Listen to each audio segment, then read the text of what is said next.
This is a movie about a man with autism and a Muslim. Because of that identity, his life becomes a constant battle. The film begins in the United States, where we see a man entering an airport and moving toward the security checkpoint. As he passes through the screening area, the airport staff suddenly grow suspicious of him. An officer asks him to step aside and follow them. He is taken to a separate room, where both he and his luggage are searched in great detail. The search is conducted so aggressively that it feels as though he is being treated like a criminal. However, despite the intense interrogation and inspection, the airport authorities found nothing illegal or dangerous on him. What makes the situation more uncomfortable is that this man speaks differently from others, and even his walking style appears unusual. The airport staff begin to mock him quietly and take his behavior lightly. Because of the long search, he missed the last flight to Washington, D.C., which was his intended destination.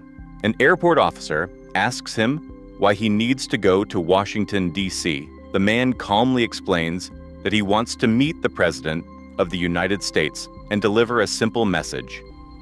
My name is Khan, and I'm not a terrorist. Hearing this statement, the officers are left speechless. The man's name is Rizwan Khan, and he is a Muslim. After missing his flight, Rizwan goes to a bus stand, sits quietly, and waits for a bus. While waiting, he writes his thoughts and observations in his diary. At this point, the story shifts back in time to Rizwan's childhood in India. His father worked in a workshop and often left young Rizwan near a junkyard while he was busy. From a very early age, Rizwan learned how to repair broken and discarded items. Fixing damaged objects became a natural skill for him. Although Rizwan was not like other children and behaved differently, his mother loved him deeply and always protected him. In 1983, riots broke out between Hindus and Muslims. One day, Rizwan hears some Muslim men in the street speaking negatively about Hindus. Innocently, without understanding the meaning, Rizwan begins repeating their words. His mother overhears him and immediately corrects him.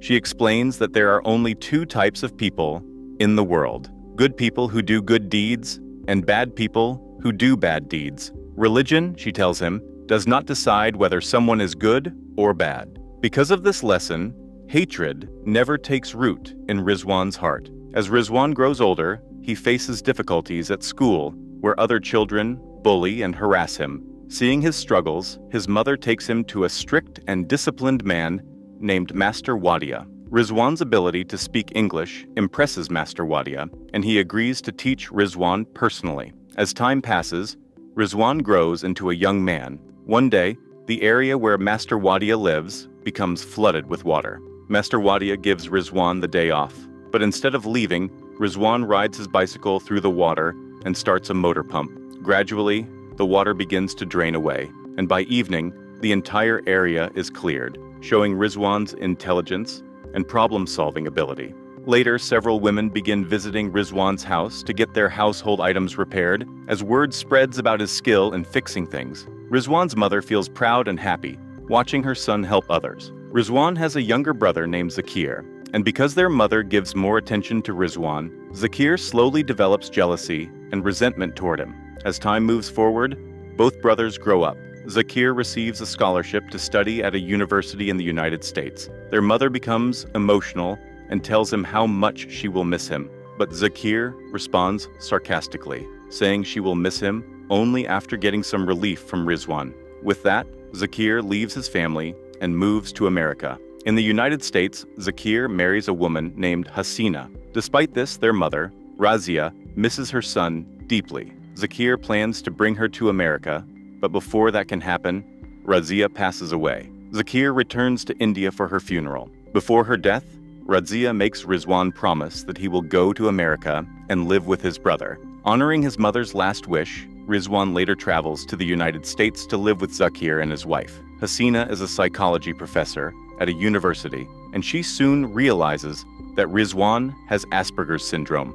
Because of this condition, Rizwan is afraid of new places, unfamiliar people, loud noises, and especially the color yellow. To help him cope, Hasina gives him a camera, explaining that when he looks through it, the world will feel like it is on a television screen, making it less frightening for him. She also takes Rizwan to a support group where other people like him gather. There, a woman explains that Rizwan is actually more capable and gifted than many others with the same condition. Zakir works as a dealer and brings Rizwan to his office, where he gives him a job selling beauty products. Rizwan carefully tests each product on himself before selling it to others. One day while working, Rizwan needs to cross a road where the pedestrian crossing is painted yellow. Seeing the color, he becomes overwhelmed with fear and freezes in the middle of the road, unable to move forward. People gather around Rizwan as he stands frozen, unable to move forward. At that moment,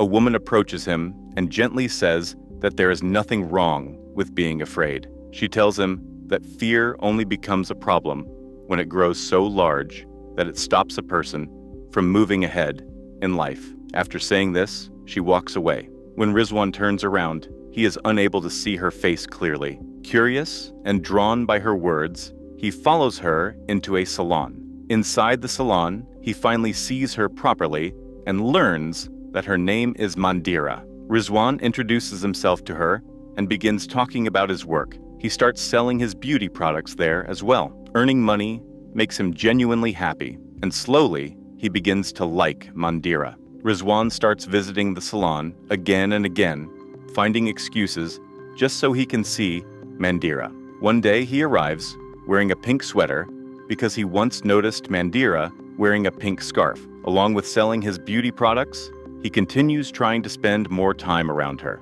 Eventually, he gets his hair cut by Mandira, and after the haircut, he suddenly asks her to marry him. Mandira laughs, thinking he is joking and not taking him seriously. Mandira has a young son named Samir, also called Sam. Mandira had an arranged marriage when she was only 19 years old, but she is now divorced. Her husband ran away to Australia with another woman and has not called her even once in the last 4 years, nor has he ever spoken to Sam. Rizwan openly talks to Mandira about all of this and once again asks her to marry him. Naturally, hearing all this makes Mandira uncomfortable, and she asks Rizwan to leave. However, Rizwan returns to the salon again later. This time, Mandira has a yellow-colored item nearby. As soon as Rizwan sees it, he becomes frightened and runs away from the place. Later, Mandira approaches Rizwan herself and speaks to him kindly. Rizwan explains to her that he is afraid of the color yellow. Slowly, they begin spending time together, getting to know each other better. They make a deal. If Rizwan can show Mandira a place in the city that she has never seen before, then she will agree to marry him. One day at the salon, Rizwan meets Sam and Mandira, and she asks Rizwan to take Sam with him to a nearby place. Rizwan takes Sam along. There, Rizwan participates in a game where contestants have to identify the names of animals hidden inside puzzles. Rizwan correctly identifies the most animals and wins the game, earning a prize. After this, a strong friendship develops between Rizwan and Sam. Seeing this bond makes Mandira very happy. To win the deal, Rizwan starts taking Mandira to different places around the city, places she has never seen before. And as they spend more time together, they slowly grow closer. A few days later, Rizwan goes to Mandira early in the morning and persuades her to come with him. He brings her to a special location and shows her a beautiful view. Mandira is left completely amazed by what she sees. At that moment, she finally agrees to marry him. Zakir warns Rizwan that Mandira is Hindu and tells him that if he marries her, Zakir will cut all ties with him. However, Rizwan remembers the lesson his mother once taught him. A person is not defined as Hindu or Muslim, but as good or bad. Holding on to this belief, Rizwan decides to follow his heart. Rizwan and Mandira get married, and Rizwan's sister-in-law, Hasina, also attends the wedding. Rizwan is genuinely happy after getting married. In their home, prayers from both religions coexist peacefully. In the same house, Hindu prayers are performed, and Islamic prayers are offered as well. Mandira gives Sam prasad, while Rizwan recites prayers and gently blows over Sam for protection. Their family becomes a symbol of harmony and love. Mandira eventually opens her own salon and names it Mandira Khan, marking the beginning of a new chapter in their lives. Their life continues peacefully until one day the news of the 9/11 attacks breaks out. The date is September 11th, 2001, when the World Trade Center is attacked by Muslim terrorists. People gather to mourn those who lost their lives in the attacks. Rizwan's neighbors begin collecting money to support the families of the firefighters who died while rescuing others during the tragedy. And Rizwan also contributes to this fund. However, after 9/11, life becomes extremely difficult for Muslims living in America. Many Americans begin to hate Muslims openly. Attacks against Muslims increase, their properties are damaged, and discrimination becomes part of everyday life. Out of fear, many American Muslims even start changing their names. Mandira and Sam both carry the surname Khan, and this begins to affect Sam deeply. The school bus sometimes does not even stop to pick him up. At school, Sam is stared at with suspicion and treated differently. One day, when Sam opens his locker, pictures of Osama bin Laden fall out, photos that other children had deliberately planted to humiliate him. Mandira's salon stops getting customers and eventually shuts down. Things worsen further when someone forcefully removes Hasina's hijab and angrily tells her in English to leave the country. Zakir tells Hasina not to wear the hijab anymore, saying that Allah will understand, but the people around them will not. Disturbed by what happens to Hasina, Mandira and Rizwan visit her. Zakir breaks down, hugs his brother, and cries uncontrollably. Mandira eventually finds a new job. A family lives next door to Rizwan and Mandira, and they share a friendly relationship. The man of that family, Mark, is later sent to fight in the war in Afghanistan, where he is killed. Mark's son, Reese, is Sam's friend, but after his father's death, Reese begins to hate Sam. The reason is simple and painful. Sam's surname is Khan, and his stepfather, Rizwan, is Muslim. Reese believes that Muslims are responsible for his father's death, as Mark was killed in a war fought against Muslims. Reese also starts spending time with new friends who share the same hatred. One day, Rizwan buys new shoes for Sam, and Sam happily wears them to school, hoping to talk to Reese and mend their friendship. Sam tries to speak to Reese, but Reese refuses to talk and begins getting angry. Soon, Reese's new friends arrive, and the situation escalates. The boys start beating Sam while Reese tries to stop them. In the chaos, one boy kicks a football with full force at Sam. The blow is so severe that Sam collapses and never gets up again. The boys panic, and the boy who kicked the ball drags Reese away with him. Sam is rushed to the hospital, but despite all efforts, he dies. Mandira is informed about her son's death. She sees Sam's lifeless body and breaks down completely, hugging him for the last time. An inspector later explains that Sam's death may have been the result of a religious hate crime. He was targeted because he was Muslim. Mandira then visits the place where Sam was found in critical condition. Rizwan joins her there, but Mandira, shattered by grief, turns on him. She tells him that they killed her son. She says that if she had never married him, none of this would have happened. She declares that she should never have married a Muslim. She says that if Sam had been Sam Rathor instead of Sam Khan, he would still be alive. He died because of Rizwan's name. He died because he was called Khan. Mandira asks Rizwan to leave. Rizwan quietly asks when he should come back. In her grief and anger, Mandira sarcastically tells him to go and tell the President of America that his name is Khan and that he is not a terrorist, so the world can know that her Sam was not the terrorist son of a terrorist father. She tells him to return only after doing that. Rizwan writes the words, "My name is Khan, and I am not a terrorist," in his diary. He puts on the shoes he had bought for Sam and sets out on a journey to meet the President of the United States. The airport scene shown at the beginning of the story takes place after Rizwan leaves home. Now the time is February 2008. During his journey to meet the president, Rizwan reaches a motel owned by an Indian man. One night, a white man throws a stone at the motel and runs away. Enraged, the motel owner fires gunshots in retaliation. Rizwan begins to leave the place, but the man, filled with hatred, shouts cruel and abusive words against Muslims. When he tries to stop Rizwan, Rizwan calmly tells him, "My name is Khan, and I am not a terrorist. Rizwan's journey is long and exhausting. Without stopping, he continues moving toward places where the president is scheduled to appear. Meanwhile, Mandira is consumed by memories of her son and begins visiting police stations to find out who was responsible for Sam's death. As Rizwan continues his mission, he slowly runs out of money, yet his determination remains unbroken. Because of this, Rizwan begins looking for ways to earn money. He stands by the side of the road, holding a sign that reads, "Repairs done for almost everything." People start bringing him their broken items, and Rizwan fixes them with care and precision. In return, they pay him whatever they can. Along the way, he also accepts rides from strangers, slowly saving enough money to continue his journey. As he travels, Rizwan learns about an event where people can earn a chance to have dinner with the president by donating money to help African children.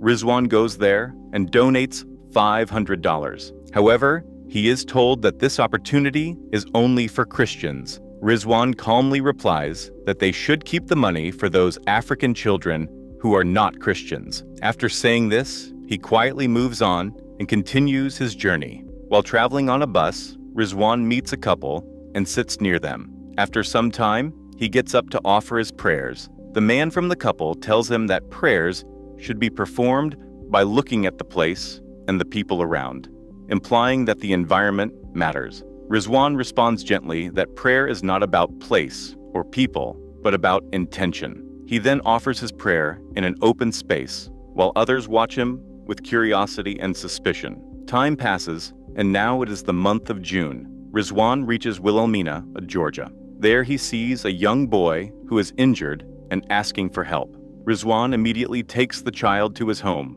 The boy's mother is extremely grateful to Rizwan for helping her son. Rizwan changes his clothes because they have begun to smell from days of travel. The woman's name is Mama Jenny. They talk, and during their conversation, Mama Jenny asks Rizwan about Sam, sensing the pain he carries inside. The next morning, the people of Wilhelmina gather at the church. A memorial service is being held for soldiers who were killed in the war in Iraq. Mama Jenny adds Sam's name to the list of martyrs as well. Rizwan is given a chance to speak during the service. He talks about Sam and says that Sam was not only his son, but also his dearest friend and his only true companion. Overcome with emotion, Rizwan calls Sam his one and only friend. At the same time, Mandira goes to the same park where Sam was found dying. She stands there holding a board that reads, "6 months without justice. 6 months have passed, yet the killers have not been identified." Reese sees Mandira standing there, but remains silent about what he knows regarding Sam's death. The police also begin distancing themselves from the case, saying they have many other cases to handle. However, Mandira refuses to give up.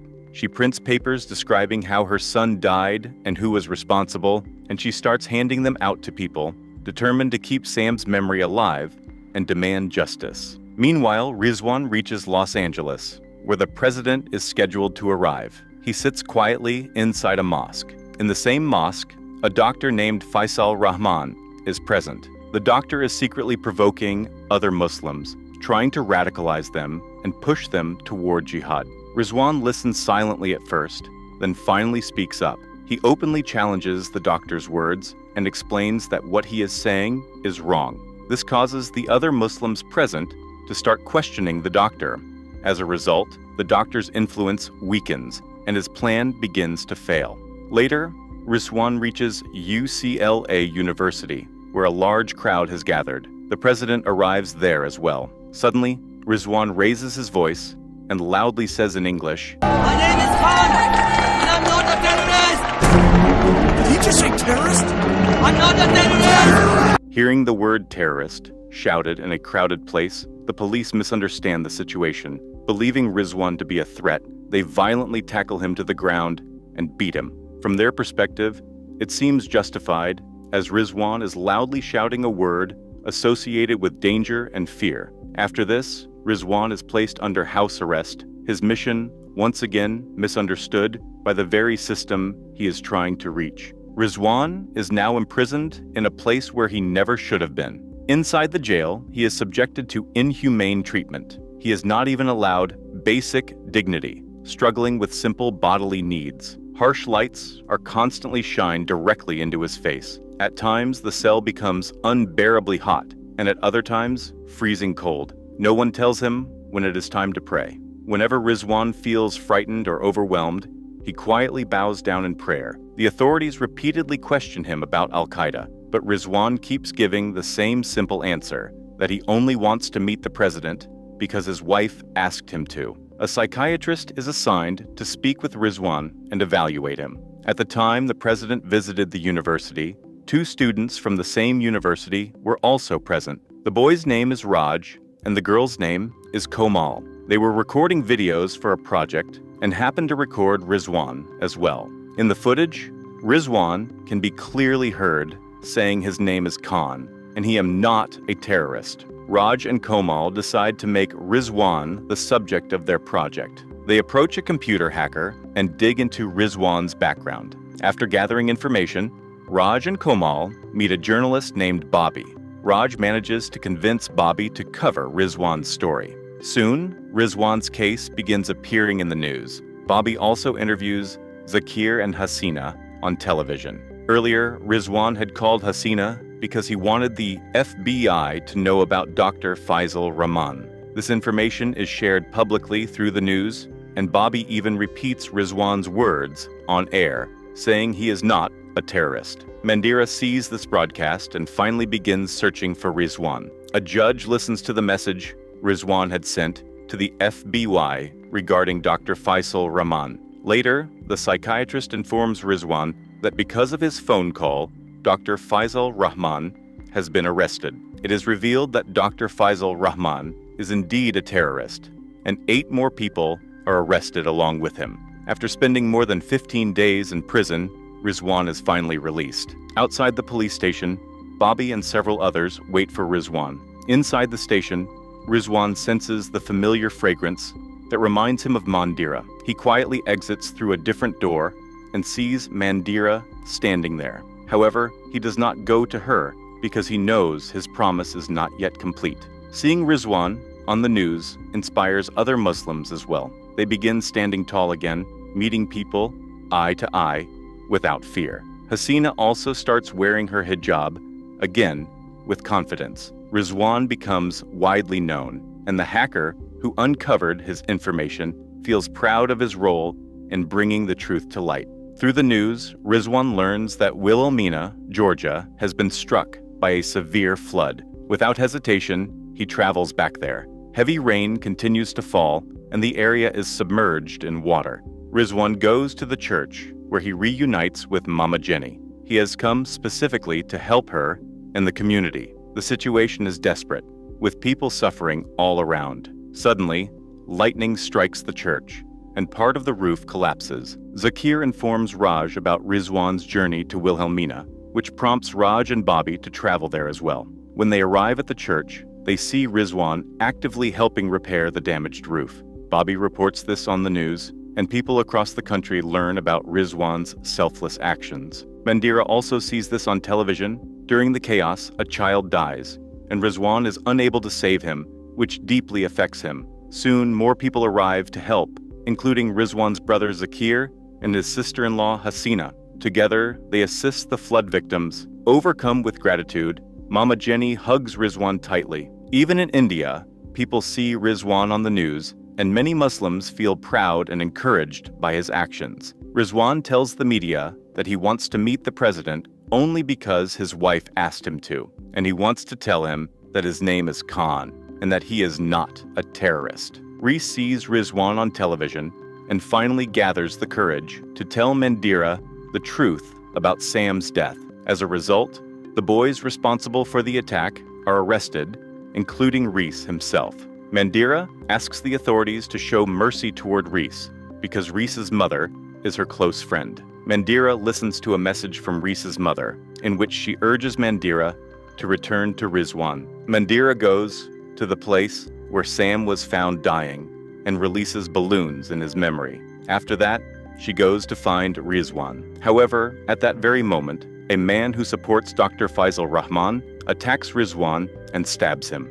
The attacker is immediately caught while Rizwan collapses to the ground. Rizwan survives the attack. When he opens his eyes in the hospital, Mandira is standing in front of him. At last, the two are reunited. When Rizwan leaves the hospital, a large crowd is waiting outside. This overwhelming support is the result of all the good he has done. Mandira is now back by Rizwan's side, but one thing still remains unfinished. Rizwan must meet the president. Together they go to the place where the president is scheduled to arrive. A man approaches Rizwan, the path is cleared, and Rizwan is escorted forward. By this time, the president of the United States has changed. The new president has already seen Rizwan on television and knows exactly what he wants to say. The president himself says to Rizwan, "Your name is Khan, Yes? and you are not a terrorist." Oh, no, I'm not a terrorist, no.